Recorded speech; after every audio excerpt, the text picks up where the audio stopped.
You have your questions? All right, Mr. Marcelo, we are doing the Duck-Jitsu podcast on the mats. This man is an entrepreneur. He's a professional athlete. He's everything you wish you were, and he's also probably your girlfriend's favorite grappler. So. Thanks for having me on your podcast, Duck.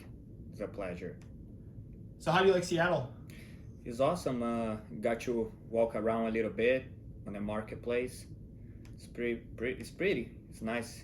Yesterday we have some yacht party, so I got to see the lake. It's an amazing town. Nice. You were getting ready for the ADCC Open. Correct. Tell us a little bit about that. Yes, I was excited getting ready for the ADCC Open. Unfortunately, right at the beginning of the training, I broke my wrist. But now I'm out of the cast, so I just rehabilitating. Had a student going, and he took second place as a kid. So I'm pleased with his performance, taking consideration that he moved up in the weight class. So it's pretty nice, a good tournament. A lot of people there. So. And if I'm not mistaken, you've previously won the ADCC Open. Yes, I won the ADCC Open in Florida as a 121 pounds. Division, which they never had it before, but for that Open they had one. A pioneer in the flyweight division. You've spoken out about having that weight class for flow grappling. You've pretty much shown up to all the events at that weight. Are you Pan American champion? Or you placed at black belt, right? Yeah, I got won 2 times Pan American championships as a rooster weight. Black belt division, adult, and at the same weight class, 122 pounds, no gi. So nice. There are some heavy titles. Yeah, one of the reasons I love you and I love following your career is you go and you do the adult divisions. Correct. You do the adult divisions. You don't complain. Some would say maybe not in your prime, but you're out there. And you're competing with the highest level guys out there. You're doing the real black belt divisions. And you've been doing it for a long time. And I think that's why you're a legend in the sport. I appreciate that, man. Thank you so much. It means a lot to me. It's a great division because that's where we find the hardest fight is at the adult division, in my opinion. Not trying to discredit the master division, but I like it to fight guys that I know they're in their prime and see what's working against these people and what's not. So it's a great challenge overall.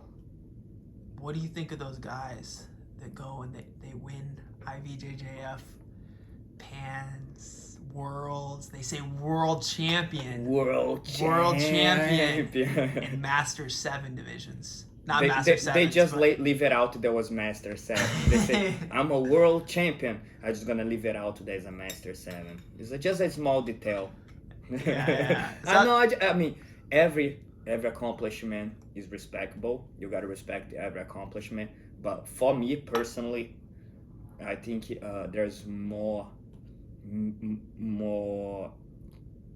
How can I say? Credibility when you win the toughest. The adult division is a longer round. It's a 10-minute round.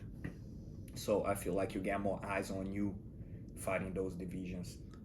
And you're a savage because you could easily be doing Masters divisions and you'd easily be winning them.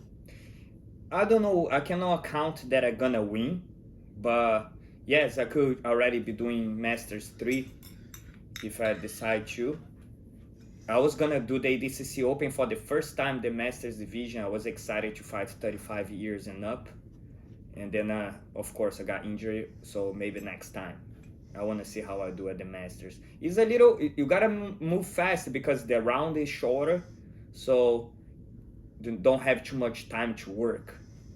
Yeah, and I'll say, especially when I'm at the IBJJF World events, a lot of times the Masters divisions are more exciting to watch. I hate to say this, but the IBJJF especially, it's so tactical at the adult division level.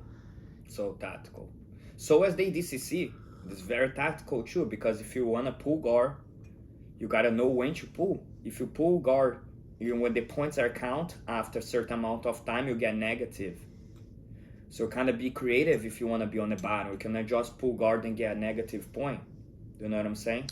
I know what you're saying, but for the ADCC, I feel like they incorporate the stalling a little bit more. It's harder to disengage for that rule set. Where in the IBJJF, the guard pulling is very specific. It's a battle to Be on the bottom. be on the bottom. Yeah, it's better for that rule set, I think, being on the bottom, and it's like a game to get there. It's a game within the game. It is a game. Everybody want to be bottom, especially in the lighter weight divisions. The guys are love to play bottom, and sometimes you see 1, 2, 3 times double pull. You can get the kill if it's double pull for the 3rd time.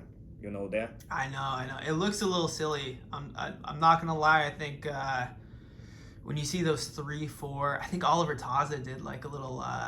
Was it like a reel of him just like with Craig really? Jones pulling guard, and it turned into like people putting music behind it. It looked hilarious. Yeah. I like to do everything. IBJJF, ADCC rules, submission only rules. I just love Jiu-Jitsu. Yeah, and I think that's again why you're one of the more marketable athletes in the sport. Is you compete in all the rule sets. You know, I see you at EBI. I see you doing Jiu-Jitsu overtime. I see you combat Jiu-Jitsu. I see you IBJJF, Pans, Worlds. We've seen you in a gi. You do all the rule sets. You don't complain, and you show up for all the events. I think that's what really separates you from the competition. I appreciate that. I just trying to be happy and do Jiu-Jitsu and do everything as I can. The opportunities are everywhere. You cannot limit yourself to one format rule or just doing one thing, because then you kind of limit yourself to different opportunities that could open for you. Like a guy that just do no gi, okay, let's say. And maybe he's missing opportunities that could happen for him in gi. Maybe a good tournament can invite him. Maybe even get sponsors in the gi. So I like to have a variety of opportunities. That's what I aim for. Not thinking too much about, try to win, of course, all the time, but, win, great. You lose, that's okay. Next day is a new day. Yeah, I think that's a big thing too, is being exciting and showing up, being consistent, competing in multiple rule sets. You kind of spoke a little bit about it, opportunities. For those of you guys that don't know, we're in like the Four Seasons Hotel in Seattle. It's probably one of the nicest hotels. It's a 5-star hotel. What would you say to a young guy who's out there trying to get sponsors? Because I feel like you've done a better job than most athletes. Number one, marketing yourself so you can get sponsorships, but being successful in jiu-jitsu business-wise and making money from jiu-jitsu. I think first of all, know your worth and don't sell yourself short. What I mean with that is, if you train jiu-jitsu for a long time, you invest your money and you pay for the gym to learn techniques, and you're gonna try acquire sponsorship, you cannot trade a sponsorship for a t-shirt. You know what I'm saying? Sending material is not enough. So you gotta understand how to approach companies, not just asking for things. I want these. You gotta understand how to write proposals and sending and talk with people. What the mistake that a lot of athletes do, I think, is they message the company and they asking for things, and they don't show to the company what they gonna do for them. You gotta put work. You gotta put on a piece of paper what you wanna, and put on a piece of paper what they gonna get. If you know what I mean. Not just, I wanna this. Okay, what are you gonna do for us? Put yourself in a company position. You're gonna help us how? So that's how I see it as well. Not sell yourself short. Don't, companies say, I'm gonna give you a t-shirt. No, that's not enough. But I do understand that guys are coming up and then they cannot get money right away. If you do get shirts, shorts, and material, try to get these and transform that material into money. if you know what I mean. You get 10 shorts, sell those shorts. You get 10 t-shirts, go sell those shirts. And then you transform what the company gave it to you in a profitable way. That's a good way to start. Yeah, and you kind of just spoke about it. You're probably one of the most successful athletes when it comes to actually getting revenue through your sponsorships. Where did you start off? For those of you that don't know, Marcelo, you're from Brazil originally, right? Yeah, from Brazil. And you were an immigrant that came in with no money. No money.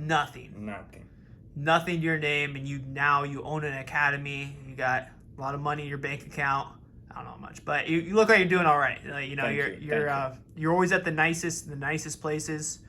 We're at EBI actually for combat jiu-jitsu, and this guy got a separate hotel and literally the nicest place possible.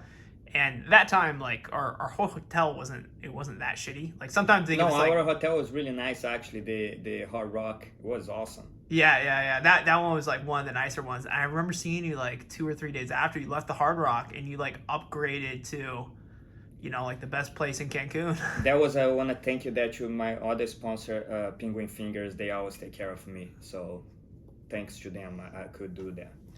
So how did you start off? From you came to the U.S., where? Came to the U.S., started training at the Armory. The Armory back in the days was one of the biggest gyms in Florida. The team was formed by Buchecha, Cavaca, Edson Barboza from UFC, Marlon Moraes, UFC fighter, and another professional fighters. I was just a brown belt, cleaning the floor with no papers, stealing chicken from the fridge so I can eat. That's how I start off with those guys. You were illegal. Yeah.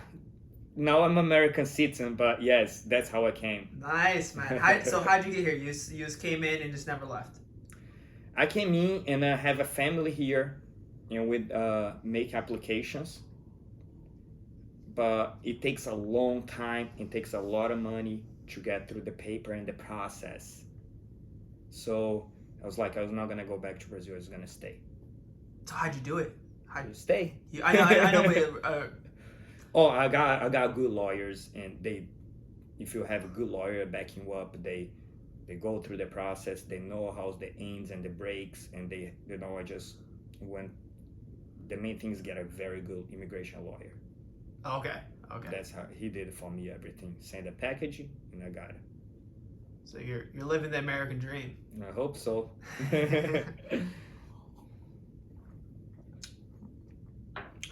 So tell us a little bit about your academy. I know you just opened that up. It looks beautiful. Thank you. It's awesome. So my academy is in Palm Beach, and it's a brand new facility. We're doing really well. We get over 100 students already in 3 months. Most of the students that I was at the Armory with me, they move with me. Pretty much everybody but 3 people. So that's how I have a good start off, because I was already teaching a lot of people. I was teaching for 20 years at the Armory. So I have a student foundation that follow me to open a new gym. I didn't open a new gym and just trying to, hey guys, come train. So I had the students following me from the other academy. That's how I start off. So how is that? How is it running a school? It's hard, bro. It takes a lot of work. It's a tough job if you want to make successful. You gotta work and keep in cleaning everything. At first, you cannot just hire people to clean up, because the academy, if you don't know, is a white gym. It's a pure white gym. Everything is white, so it's more maintenance, and you gotta understand how to run the academy by yourself first. Then you can start hire people and tell them what to do exactly. The order of the cleaning process and everything is very important for me, the cleansing of my gym. So once you understand everything, then I can direct people how to do exactly how I want.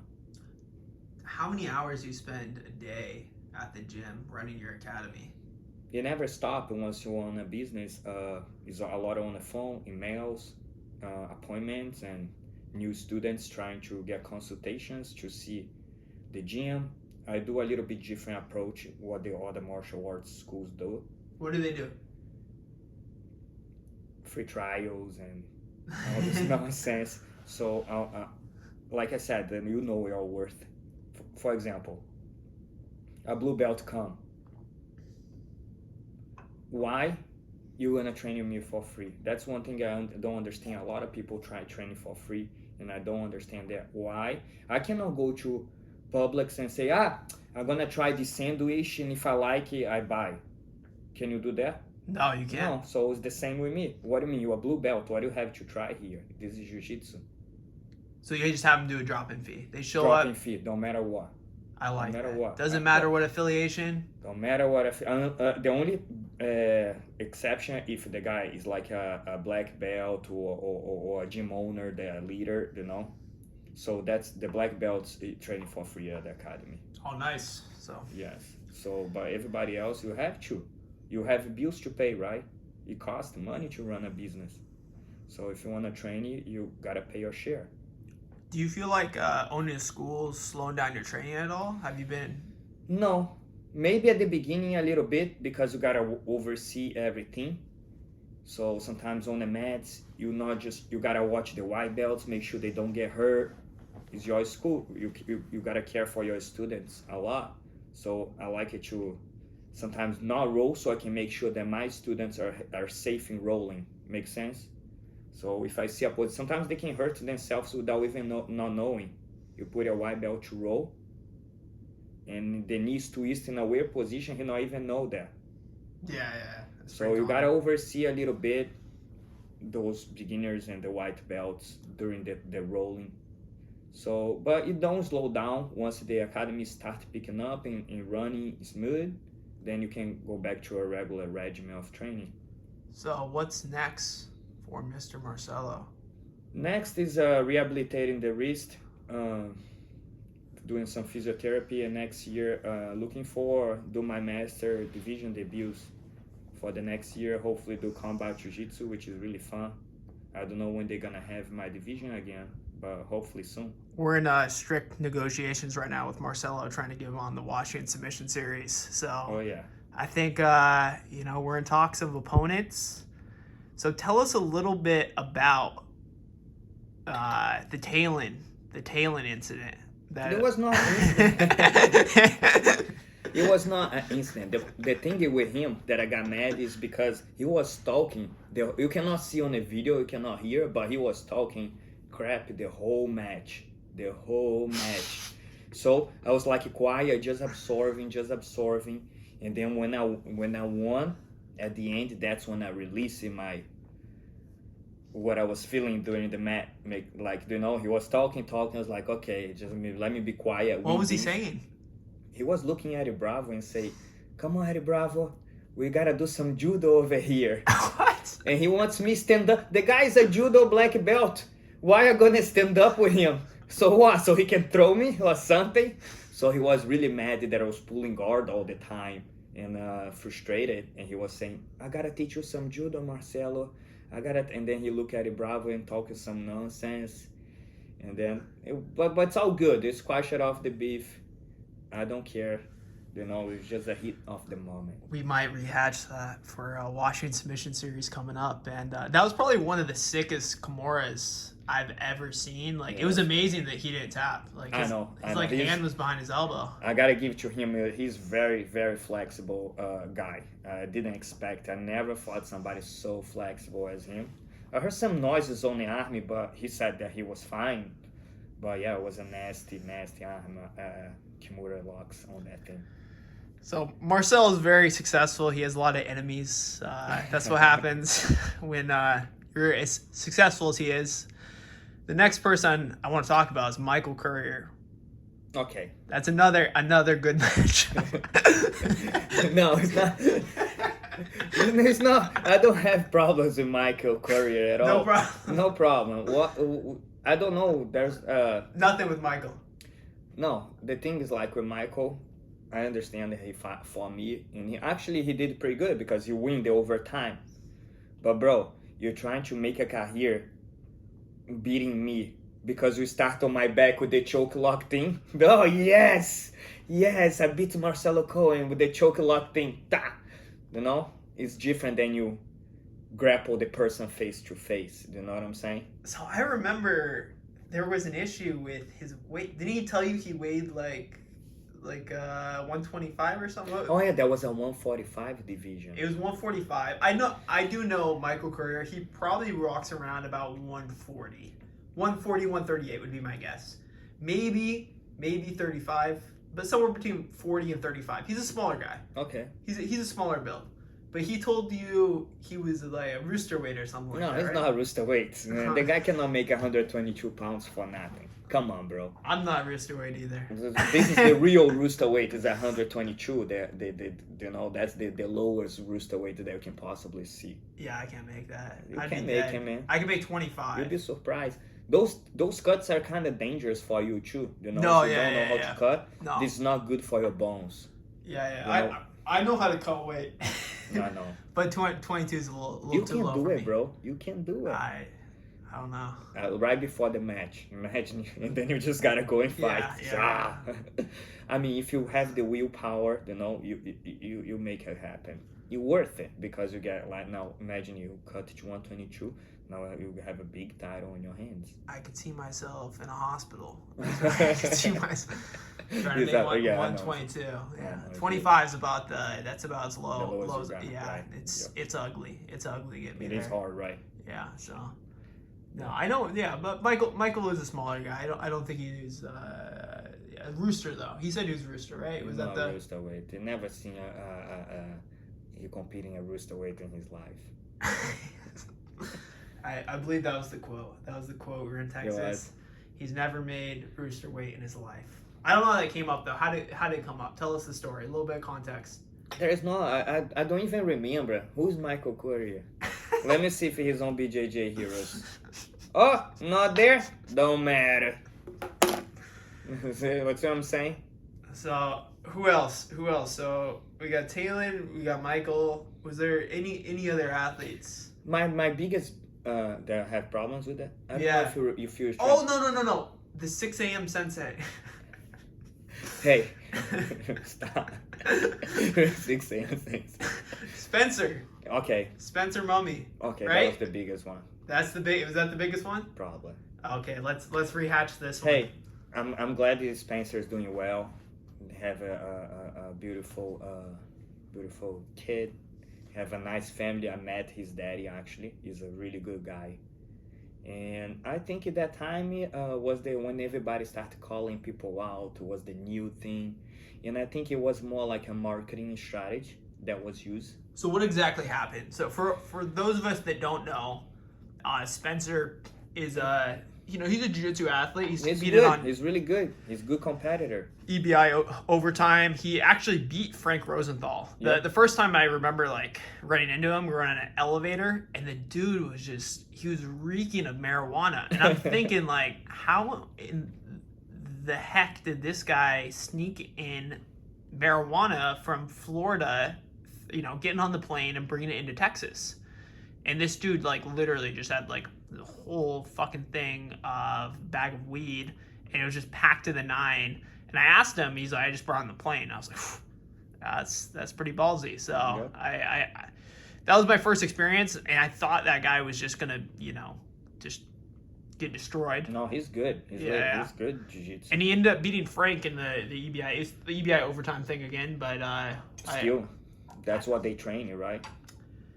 Yeah, and I think he beat Jam too. I think he had a special match at one of the shows. He did. He beat Jam. Okay, yeah, nice. So he's good leg locker. I've seen him on Instagram a little bit, but I'm not that familiar with Spencer. I know he's a Florida guy. Yeah, he's good. I give credit to him. What happened at that time, I think it was 5 years ago, 4 years ago, 5 years ago. Yeah, I just got called out. I was like looking on the Facebook, I got called out as soon as I see the Jiu-Jitsu Times is putting articles out there about it. And I say, okay, I'll fight you. You call me out. I'm a bigger name. I fight you. Just gonna give one detail. It's gonna be in gi. And then he make a big deal about it. I mean, if he asked gi, I would say no gi. If he asked no gi, I would say gi. But I still gave it to him, the heel hooks. So we did a no time limit in gi without the heel hooks and everything allowed. So with heel hooks? Yeah, with heel hooks. With heel. Okay, Yeah. and what happened?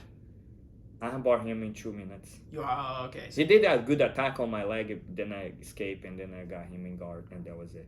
okay. Yeah, it was a good match. So that's another potential opponent, right? To squash. Is there anyone? You're No, looking- it's everybody's good now, man. You know, it's just I'm just another. I'm in another mentality now. Another mentality. I like it. I Yep. like it. Matured. Yes, Matured. You're not calling matured. anyone out. Don't care no more, man. You know. If they calling me out, I just look at it. Okay. Okay. So We'll keep working on your matchups. I think those are the yeah, ones. you have some good ones. I saw one name that you say, the small guy, right? We have Hunter Claggett. And you potential. have a couple more names. And then Yeah, we we can have a figure couple out. guys. We have a couple guys in the area, some gym owners. We got Philippe out of Gracie Baja. He's a black belt. He'd be a good match. You guys, and do you train a lot of gi? I train gi. You train a gi? Yeah. He's a good gi guy too. So gi or no gi, I know Mhm. he'd be up for it. Yeah. Maybe they can the submission series can put it like a nice trophy for the super fight. Oh, See, we're I'm talking with the owner. Maybe he can make something work. yeah. The winner of the match will be the new Washington Submission Series flyweight or bantamweight champion, depending on the weight class, obviously. I like that. So, again, what is in mode? Like, we are in this hotel, and we have a bunch of in mode stuff around us. What is this? Is this a secret organization? It is pretty. I have a non-disclosure agreement, but I can say a little bit.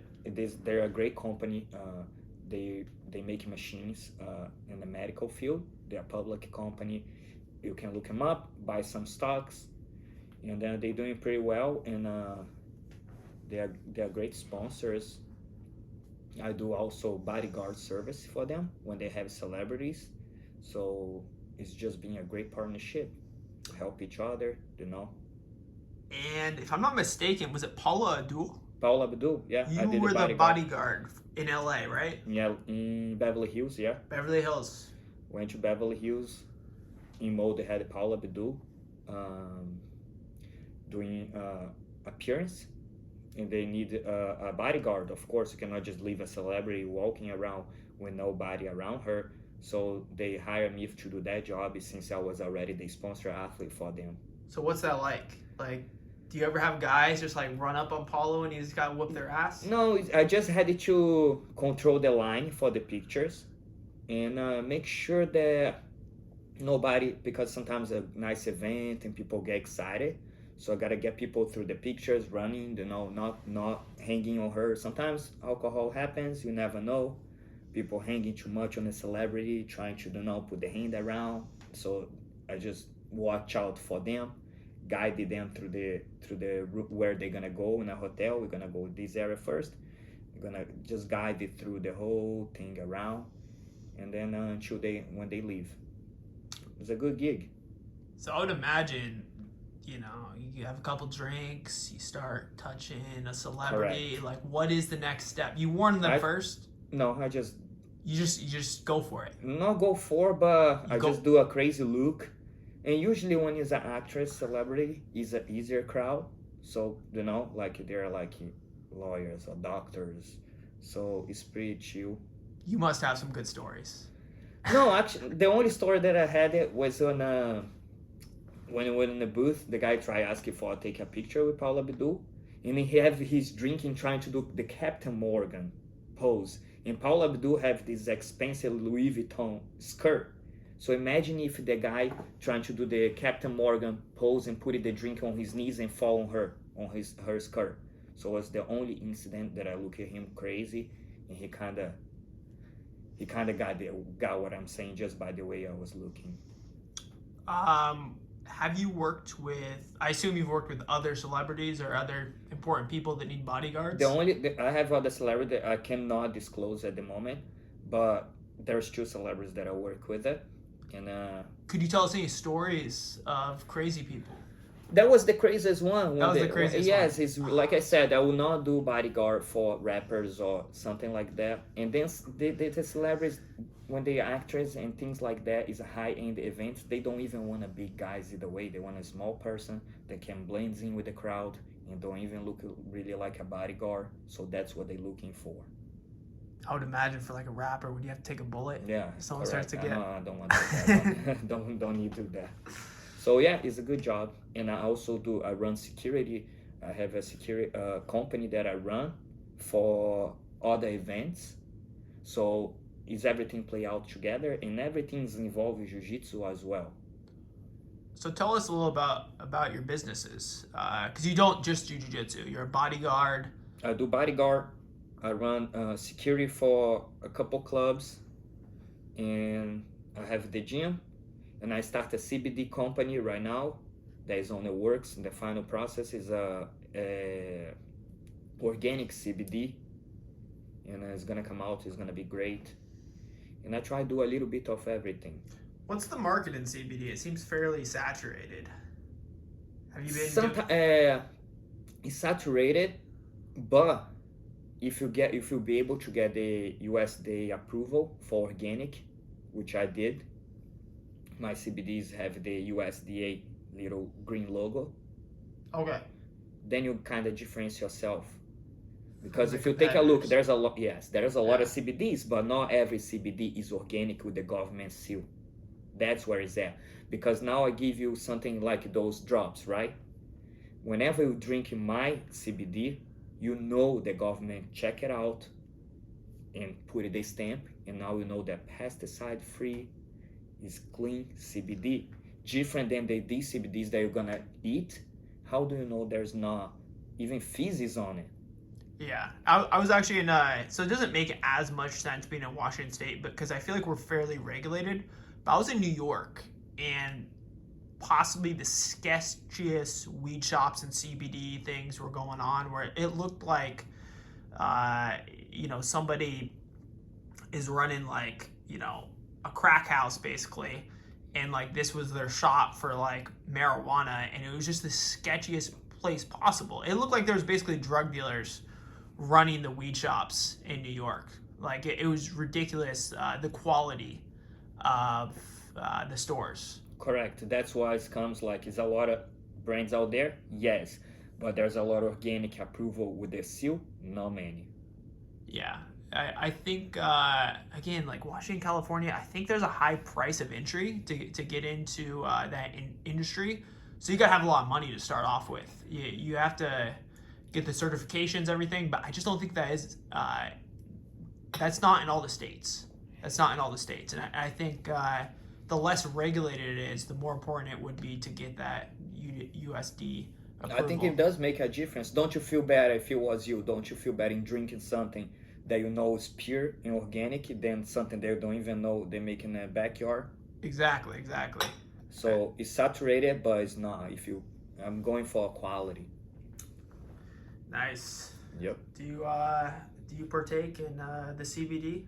Do you use it regularly in your training? Yeah, I like it. CBD helps me a lot. I just started feeling the CBD when I constant using it.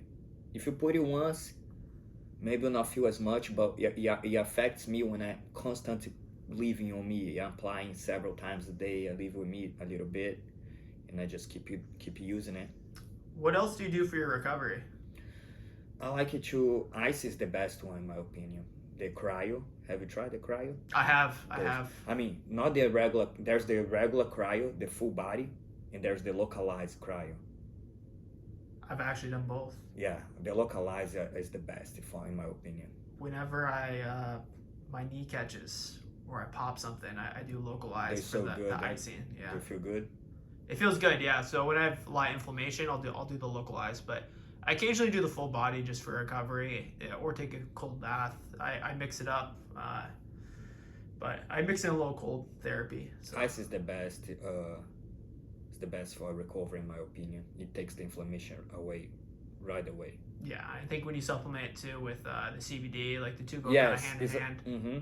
especially when you're getting older, you gotta watch more about these recovery things. It's not about training. You're not like you're 26 now.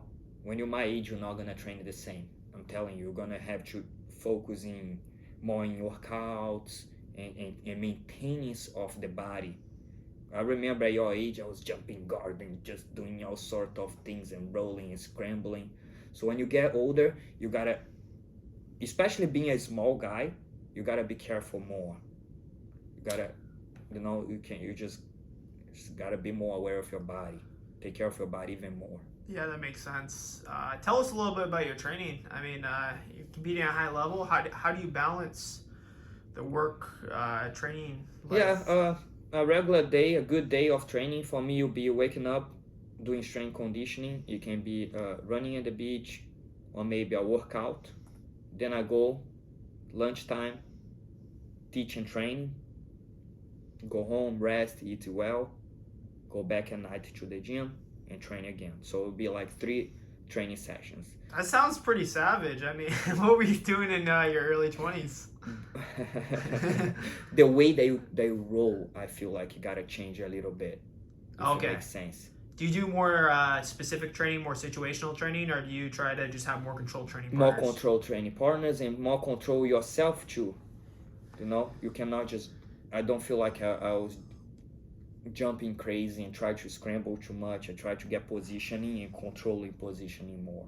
Yeah, and I feel like having the right training partners for that know like, hey, it's gonna be a tough day or today's gonna be a light day is super important. That's very good point, and that's hard for me to try to do that because I want to train hard all the time. You want to train hard all the time? Yes, but I gotta control that because otherwise you start to get injury, especially like I said when you get older.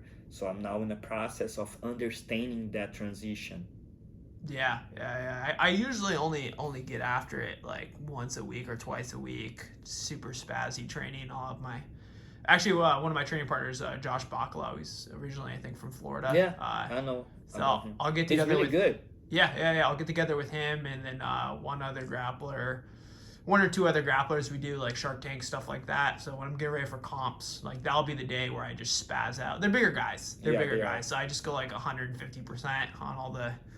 A lot of wrestling and a lot of stuff like that. Very aggressive guard pulling, like that kind of stuff. But the majority of the training, it's moderate. That's great that it's you can not do that training. already. At that age, you can have that conscious, that I didn't have it. I still don't have it, that conscious to go, to know when to go light. I just go, man. Just go, savage. I know, but look, I broke my wrist going crazy, so. Have you had any other injuries? I didn't have any other injuries. But this year I broke my foot and I broke my wrist. That's the only ones that I have in 27 years training. 27 years. It's about that. I started. You've only had 2 injuries. Like major injuries. Yes, major injuries I'm talking about. That is crazy. Yes. That is crazy. So what it happened twice at the same year. Both of them. Yeah, both of them. So yeah, maybe dialing it back a little bit. That's what I'm saying. Yeah. That's what I'm trying to understand to how kind of slow down a little bit the training. For competition, just work more in body maintenance and control the rolling. Do you feel like there's anything you can't do now that you could do 15 years ago? Is it just the uncontrolled training? Is that the only thing you have to cut out? I feel like I can do the same things, but the body is not as strong as when you're younger. So maybe my bones are not so strong when I was a younger guy. And because also my doctor said that I'm good, my bones are good, but I know, I did my research and I know when you cut so much weight, that's not good for your bones. You make the bones weaker and the density of the bones are not the same, even though my doctor said there's nothing wrong with my bones. But I believe that all these years cutting weight, it took a toll on my body. Yeah, it's funny you say that. I do think there's a difference in strength between like men that are in their, at least like mid 20s to maybe 23, 24, and then the earlier teens to 20s. Like I just see like, okay, that's a boy, that's a man. Like I feel like there's a differentiation in the strength. It is. I feel like there's a Like you're a little bit more flexible, you're a little bit faster, but I just feel like the mid 20s to 30s, like the guys are stronger. They're stronger. 30 could be a prime, right? Yeah, 30 for grappling. You think so? It could be. I think I won my first Pan Ams at 32. At 32. 32. So I fought younger guys that time. So I fought. I don't know if you know Alex Aldolson.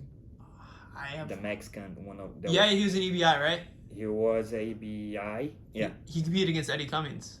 Is that the same guy? Yes, he beat Ashley Williams and then he competed against Eddie Cummings. I can't believe he beat Ashley Williams.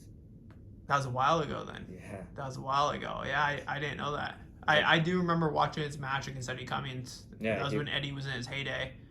And I thought he did all right. I was very impressed when he passed through Ashley.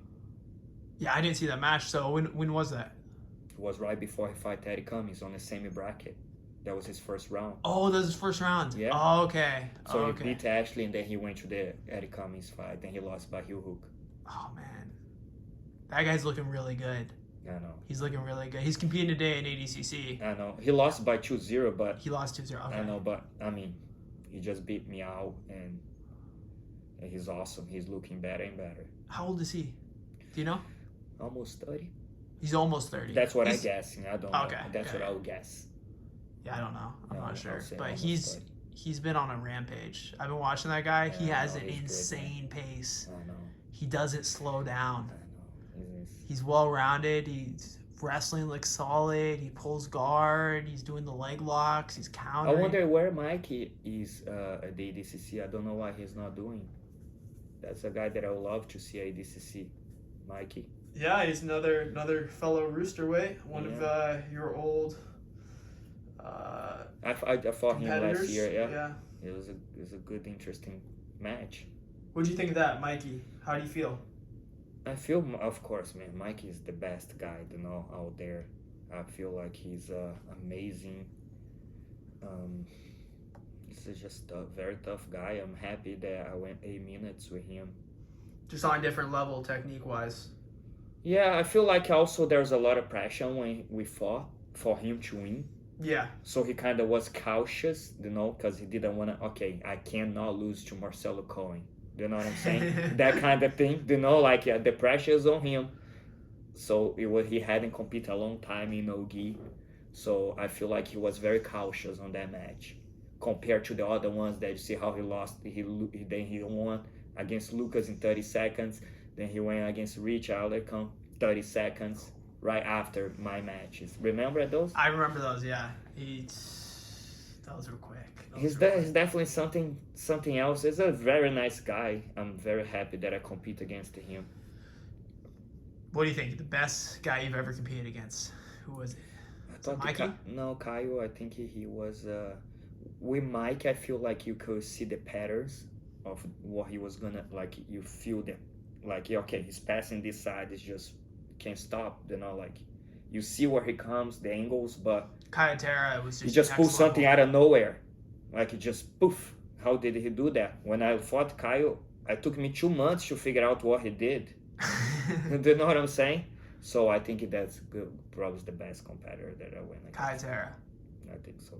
Just not predictable. Not predictable. He's just very creative, man. Very creative. Nice. And then you learn on those matches too. That's why I like it, because I want to get better. So when you fight people like that, you see the best. So you don't get better than this competition. You can't find it better than this. Yeah, no, you get better with better competition. So you go to those matches, you learn. It's cliche. It's like you win or you learn.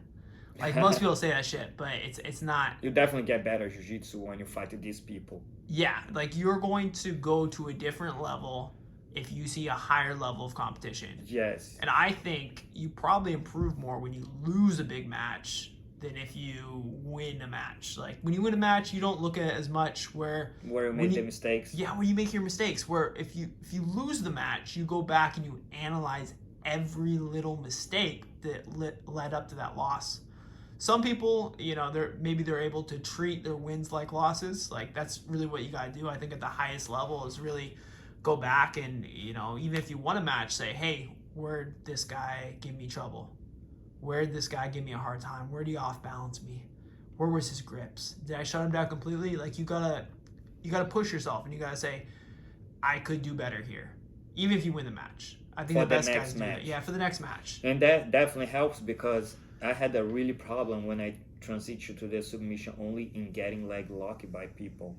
So whenever like Kyle leg lock me, it made me more aware of things, and I didn't get leg lock as much.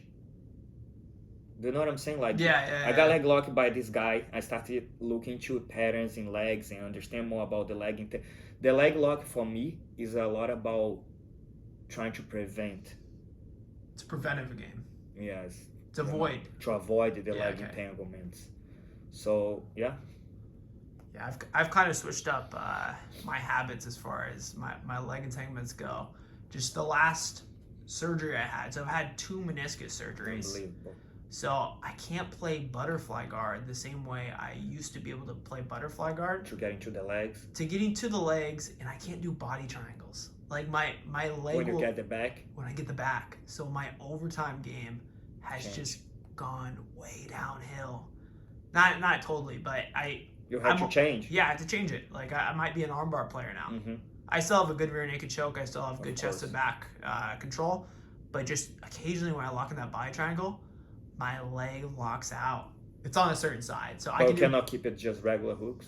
It's not as good as controlling, right? It's not as good. So my last, not my last competition, but I did the Master Vic podcast. Yeah, that was really cool. For it wasn't it? Yeah, it was. Yeah. They really took care of the athletes too. That's so awesome, it was a professional event. They told me about it. I had my leg broke. Oh, okay. Yeah, yes. Yeah. Next time, if there's an opportunity, I'd definitely. They looks great, bro. Yeah. It looks awesome. It was really professional. They paid us to show up. They had a good prize. They took care of everything. So Eddie Bravo was there too. Eddie Bravo was there. They were smoking weed. They were drinking alcohol. It was a good time. That's good. And then how it works? You compete and then you're gonna go to interview. Yeah. So you compete and then they interview you. So you just had like a tough match where someone's like trying to smack you in the head, and then they just interview you after. That's interesting. I never seen that format yet. Like you go to a podcast, right? Yeah, no, you go directly into it. So that's awesome.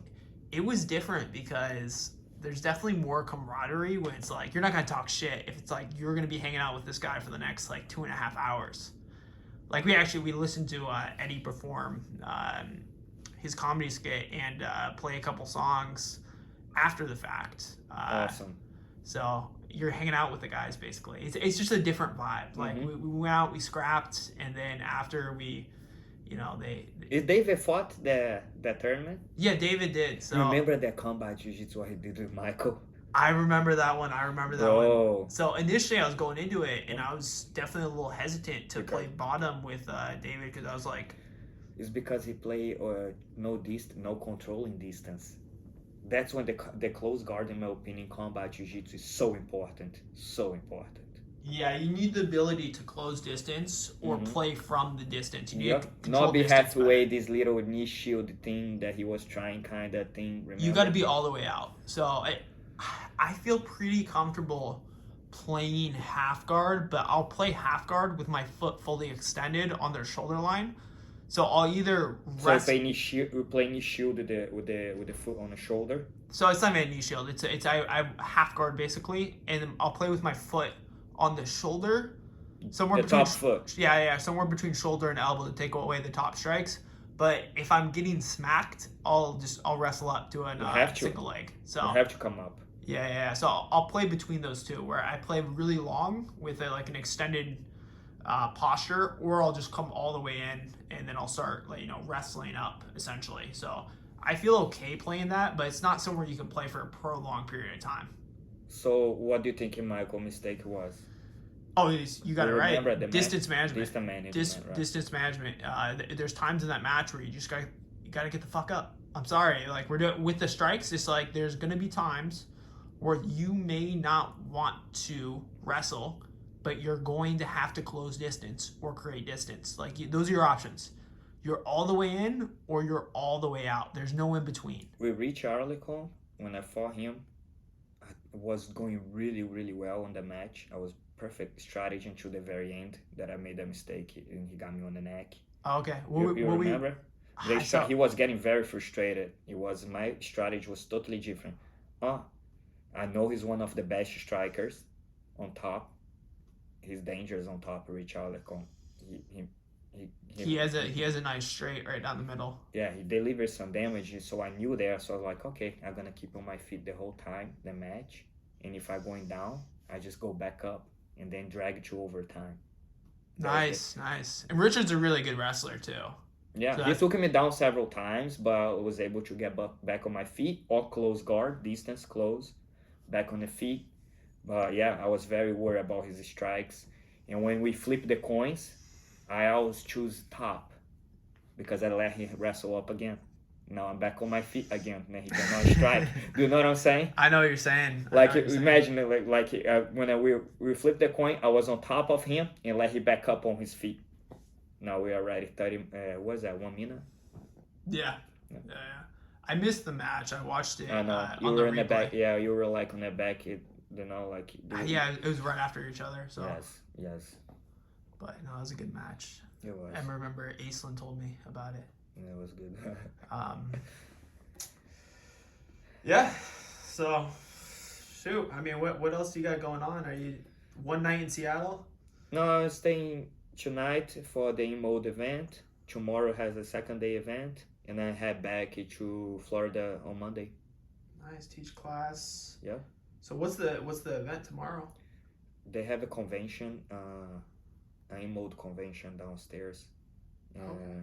This is a 3-day event. They have yesterday was pretty cool on a yacht, and today was a secret event. You can't disclose. Duck is gonna get to see the circus tonight.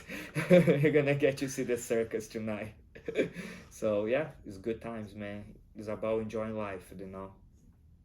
And you do a good job doing that. And Thank you. Done a great job with your career and just the marketing, the entrepreneurial mindset of your businesses. Thank you. Thank you, Doug. For coming on. Yes, thanks for coming by. Do you have any shout outs? Just a shout out for everybody that's trying to make in Jiu-Jitsu. Don't give up. Stay going. You're going to go through some tough times sometimes, like I did, with no food, no nothing. But if you keep it on a straight path, eyes on the prize, eventually things happen for you.